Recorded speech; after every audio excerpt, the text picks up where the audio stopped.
Sei un allevatore o lavori in agricoltura? Coldiretti Nuoro Ogliastra ti ricorda che sono in fase di predisposizione le domande premio PAC 2025. Coldiretti è al tuo fianco per tutte le informazioni e la predisposizione della presa dati per le domande. Coldiretti Nuoro Ogliastra. Ti aspettiamo nelle sedi di Lanusei in Viale Marconi e a Ierzu in Corso Umberto. Ogni volta che entro qui so che ci sei, sempre al mio fianco. Sono pronto a sostenerti in tutti i reparti, corsia dopo corsia. Dagli alimentari al sushi sul momento, passando per macelleria e pescheria. Insieme sposiamo solo la qualità. E se non hai voglia di cucinare, scopri la freschezza del reparto gastronomia. Delizie pronte da gustare, buone come fatte in casa. Vivi la tua spesa con amore all'Eurospar Tortolì. In offerta birra Tuborg 66 CL a 99 centesimi, ammorbidente felce azzurra Mon Amour 60 lavaggi a 2,99 €, mortadella con pistacchi de Spar duetti a 2 euro, melone verde a 1,19 € il chilo. Eurospar, via Bertolotto 2, Tortolì. Tutti i giorni, orario continuato dalle 8:30 alle 21. L'estate, il sole che bacia i capelli, il mare. Uff, i capelli. Oddio, i capelli. Basta! No, ferma! Ci pensa Amy Beauty Hair. Con il kit per la cura quotidiana di Kerastase, la messa in piega in regalo. 5 prodotti, iniziando con olio e crema nel pre-esposizione, dopo sole con shampoo e maschera e prima di uscire, olio elixir ultime per dare lucentezza. E se ti manca il salone, con l'acquisto del kit, la messa in piega te la regala Amy. Amy Beauty Hair. Everybody's Perfect. Via Macomer 1, dietro Banca Intesa, a Tortolì. 0782 62 36 84. C'è un'estate in cui non sei solo spettatore, ma protagonista insieme agli autori, alle storie, alle emozioni. A Perdas de Fogu torna a 7 sere, 7 piazze, 7 libri. Il festival letterario dove ogni piazza diventa un incontro, ogni sera una scoperta e ogni libro un dialogo da vivere, insieme. Dal 28 luglio al 3 agosto siediti tra le persone, ascolta, domanda, emozionati, perché ogni voce conta, anche la tua. 7 sere, 7 piazze, 7 libri a Perdas de Fogu. Il pubblico è parte della storia.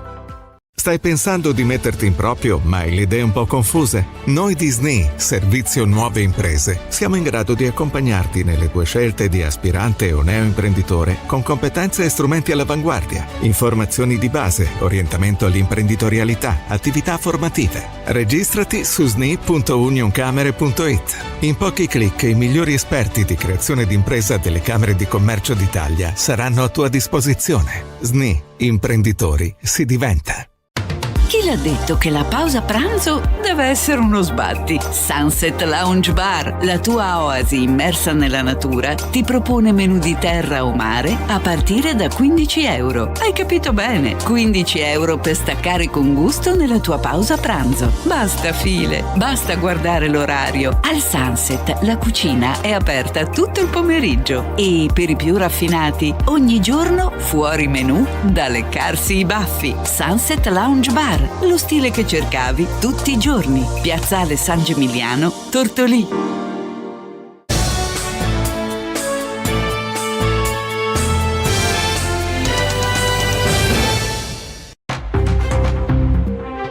Buongiorno a tutti e a tutte da Federica Melis, ben trovati al secondo appuntamento della mattina con Stella Dice Che, questa volta con il notiziario e le news dall'Ogliastra. Partiamo oggi da Cardedo con una bella notizia. C'è stata una visita speciale alla Casa dei Sogni, la villetta confiscata alla criminalità che dallo scorso anno è diventata luogo di accoglienza, riposo e vacanza per bambini e ragazzi che vivono fuori famiglia, donne vittime di violenza e persone con disabilità. Questo avviene per volontà dell'Agenzia Nazionale per l'Amministrazione e la Destinazione dei Beni Sequestrati e Confiscati alla Criminalità. Alla visita c'erano la prefetta, il questore di Nuoro, Alessandra Nigro e Fortunato Marazzita, il comandante provinciale dei Carabinieri, Gennaro Cassese, il comandante della Guardia di Finanza, Alessandro Ferri, il sindaco di Cardedo, Marcello Vacca. Sono stati accolti da Ugo Bressanello, presidente di Domus de Luna e dall'associazione Ogliastra Informa, che è partner del progetto di riscatto e inclusione sociale. Con grande piacere ho accolto l'invito a trascorrere una giornata presso l'immobile a Cardedu confiscato alla criminalità, ha detto la prefetta Nigro. La presenza attesta, oltre alla vicinanza alla meritoria attività della fondazione, l'impegno dell'istituzione nella tutela della legalità nel territorio provinciale. Un ringraziamento lo rivolgiamo ai ragazzi che ci hanno accolto con affetto e simpatia, ospitandoci in modo eccezionale, ha detto la prefetta. Casa dei Sogni è un progetto nato per offrire anche a chi vive in condizioni di fragilità sociale ed economica la possibilità di vivere in un contesto accogliente e immerso nella natura, affacciato sul mare. Bressanello ha sottolineato: questa casa è fatta di sogni e concretezza, un paradosso sociale in cui bellezza e benessere non sono privilegio di pochi, ma diritto per tutti. Rita Concu, che è la presidente dell'associazione Ogliastra Informa, ha detto: quello che un anno fa abbiamo chiamato Casa dei Sogni oggi è lo diventata davvero, il sogno di una comunità che non lascia indietro nessuno. Andiamo avanti ora. In Ogliastra nasce la prima comunità energetica rinnovabile tra i comuni di Baunei e Urzulei. I due consigli comunali hanno approvato all'unanimità la delibera che ne sancisce la Costituzione. Una giornata molto importante per il nostro paese, ha commentato il sindaco di Urzulei Ennio Arba, una scelta strategica e lungimirante che guarda al futuro del nostro territorio, alla sostenibilità ambientale e all'autonomia energetica. La CER rappresenta un'opportunità concreta per produrre, condividere e consumare energia da fonti rinnovabili, generando benefici ambientali, economici e sociali per tutta la comunità. Esprime soddisfazione anche il sindaco di Baunei Stefano Monni. Un altro passo concreto dopo una serie di incontri pubblici. È fondamentale che la comunità energetica nasca per mano pubblica all'interno dei nostri territori, a garanzia del rispetto delle finalità. Per i due sindaci questa è la prima tappa di un percorso che li vede protagonisti di una transizione energetica giusta e condivisa. Ci spostiamo ora a Santa Maria Navarrese perché sono stati aperti in pieno centro, è stata aperta in pieno centro una nuova area adibita a parcheggio. L'area è stata acquisita come cessione durante la recente approvazione della lottizzazione in zona F Pedras ed è stata provvisoriamente approntata per garantire un utilizzo immediato, offrendo così una comoda soluzione per la sosta a pochi passi dai principali punti di interesse, quindi sia per visitatori che per turisti. Da oggi, dicono dal comune, è disponibile e utilizzabile. Un passo importante per migliorare la mobilità e accogliere al meglio chi sceglie di vivere o visitare la nostra comunità. La posizione appunto del nuovo parcheggio centrale e l'accesso è dalla via Quilici. Tutti i dettagli sul sito, sui profili istituzionali del comune di Baunei. Ci spostiamo ora a Barissardo e a Cardedo perché domani i rubinetti saranno a secco per lavori di manutenzione sulla cabina elettrica di Genna e Masoni. A farlo sapere con una nota il gestore idrico Abbanoa. Questo appunto per la conseguente mancanza della fornitura di energia elettrica. Si avrà lo stop dell'impianto di rilancio a servizio del comune di Cardedo e del comune di Barissardo. Si avrà un'interruzione del flusso idrico dalle 9 alle 12, quindi potrà verificarsi casi di mancata erogazione dell'acqua, soprattutto nelle utenze ubicate a quote più elevate. Ora chiudiamo con un evento perché torna allo Zorai Costellazioni Letterarie. La Pineta di Tancao ormai da 4 stati diventa un presidio culturale, uno spazio di incontro, scambio e dialogo. Succede appunto durante il Festival Costellazioni. Quest'anno si terrà il 18 e il 19 luglio in questa splendida cornice dove ci sarà il tempo per ascoltare e riflettere. Il tema di questa edizione è dedicato alla naturalezza. C'è anche una grande novità perché al timone del festival quest'anno c'è lo scrittore Matteo Porro, che abbiamo il piacere di avere in video collegamento con noi per parlare di questo bellissimo festival. Buongiorno Matteo. Buongiorno a voi tutti, ciao. Grazie per essere con noi. Ci racconti allora di questo festival, del programma di quest'anno che ormai è imminente, si parte domani. Iniziamo domani con una lenta e graduale scalata verso il senso più profondo, il senso più autentico della naturalezza. Cerchiamo di indagarla in aspetti umani, sociali, antropologici, ambientali, estetici ed etici. Cerchiamo di vederla nel modo più trasversale possibile, nel modo più intenso possibile.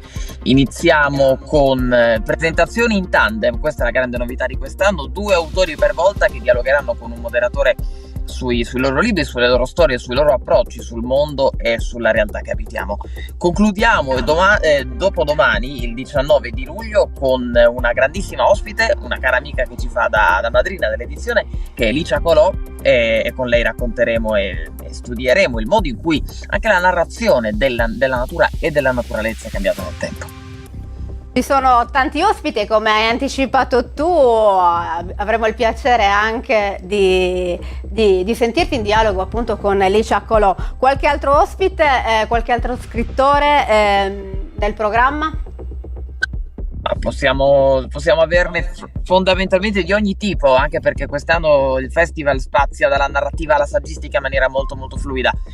Abbiamo Marco Valsesia, che è uno scrittore di valore assoluto, che presenta il suo Mondo senza api. Abbiamo Simona Baldelli, che è stata la finalista del premio Campello Junior dell'anno scorso con Il ciambellano in lupo. Abbiamo Federico Taddia, abbiamo Arianna Farinelli, che è una sociopolitologa di straordinario prestigio e fama, storica, ospite da Bruno Vespa, che ci racconterà il suo memoir Storia di una brava ragazza, edito da Einaudi. Michela Panichi, un esordiente di valore inestimabile, oltre che una cara amica che racconta il suo grande esordio per Nottetempo, la Sicilia. Abbiamo Esther Cois, Francisco Sedda, ci sono tante voci che comporranno il nostro mosaico e non vediamo l'ora di ascoltarle e di scoprirle tutte. Bellissimo, un programma molto ricco questi 2 giorni, 18-19 luglio, poi nella bellissima cornice della Pineta di Tancao. Matteo, quanto sono importanti i festival letterari? Il festival letterario è un presidio, soprattutto se succede e accade nei paesi piccoli, nei paesi in cui abbiamo una popolazione media di 2000 anime, ma una volontà, una ricerca, una passione per la cultura, per i temi culturali, che è molto più forte di qualsiasi grande centro abitato. Io ho avuto la fortuna di dirigere 2 festival in Sardegna e mi rendo conto che siano non solo 2 grandi elementi di valorizzazione del territorio, non solo 2 estreme positive ricadute per il tessuto socio-economico delle località in cui vengono fatti, ma sono soprattutto, e questo credo sia una cosa che è importante ricordare, un monito alla politica, un monito alla società, un monito alle collettività, che se le cose vengono fatte bene, vengono fatte con la passione che la cultura ogni tanto ci permette di conservare, abbiamo la possibilità di farlo davvero non bene ma al meglio. Grazie mille Matteo, prima di lasciarti volevo chiederti se anche quest'anno ci sarà come una madrina d'eccezione zia Peppina, l'ultra centenaria, ci sarà anche lei in prima fila? Assolutamente sì, e non può mancare zia Peppina. Bellissima, allora non mancheremo anche noi, invitiamo i nostri radioascoltatori insomma a fare tappa a Tancao, non mancare questo fine settimana. Ti ringraziamo tanto Matteo per essere stato con noi. Figurati, solo una cosa Fede, poi ti lascio. Prego. Tanto per ricordare ai nostri ascoltatori, vostri ascoltatori, ricordatevi sempre che i chilometri da casa vostra all'Ozzorai sono gli stessi dall'Ozzorai a casa vostra, quindi è un'andata e ritorno facile e immediata. Vi aspettiamo là. Grazie Matteo, grazie. Grazie a voi, ciao, a presto. A prestissimo. Ecco, abbiamo avuto il piacere di avere il direttore del Festival Costellazioni Letterarie, il direttore artistico Matteo Porro, ci ha raccontato di queste bellissime 2 giorni nella Pineta di Tancao, l'insegna della cultura, del dialogo, della lettura, dello scambio, insomma. Invitiamo ovviamente i nostri radioascoltatori a fare un salto a Costellazioni Letterarie. Noi chiudiamo così il notiziario di oggi, ma torniamo come sempre domani mattina con la nostra rassegna stampa. Grazie per averci seguito e grazie alla regia di Roberta Loi.